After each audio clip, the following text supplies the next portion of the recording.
அன்பார்ந்த துலாம் ராசி அன்பர்களே, உங்களுக்கு இந்த விசுவாச வருஷம் அதி அற்புதமான நிகழ்வுகளை செய்யக்கூடிய காலகட்டங்கள். உங்கள் ராசிநாதனான சுக்கிர பகவான் ராசிக்கு 6ஆம் இடத்தில் உச்சம் பெற்று கூட பரிவர்த்தனை யோகமான குருவோட பரிவர்த்தனை யோகம் பெற்று இருக்கின்றார். கண்டிப்பாக சின்னத்திரை பெரிய திரை கலைஞர்களுக்கு கடந்த காலகட்டங்களில் வாய்ப்பு மறுக்கப்பட்டு வீட்டில் முடங்கி கிடந்தவர்கள் மற்றும் பின்னிருந்து இயக்கக்கூடிய லைட்ஸ்மேன், கேமராமேன், ப்ரொடக்ஷன்ஸ் கூடிய அத்தனை பேருக்கும் இந்த விசுவாச வருஷம் வெற்றிகரமான புதிய வாய்ப்புகள் கிடைக்கக்கூடிய வாய்ப்புகள் உண்டு.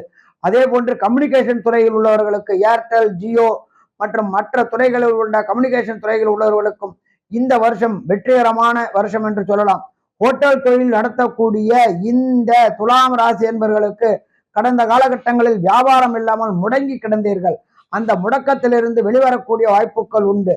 இதே துலாம் ராசியை சேர்ந்த அரசியல்வாதிகளுக்கு உங்களின் தலைவரின் கடைக்கன் பார்வை பெற்று உங்களுக்கு புதிய புதிய கான்ட்ராக்டுகள் கிடைக்கக்கூடிய வாய்ப்புகள் உண்டு. அதன் மூலியமாக உங்களுடைய பொருளாதாரத்தில் ஏற்றம் கிடைக்க வாய்ப்புகள் உண்டு. மொத்தத்தில் துலாம் ராசி என்பவர்களுக்கு இந்த விசுவாச வருஷம் வெற்றியான வருஷம் என்று சொல்லலாமா? வெற்றியான வருஷம் என்றே சொல்லலாம். நல்லது, நமஸ்காரம்.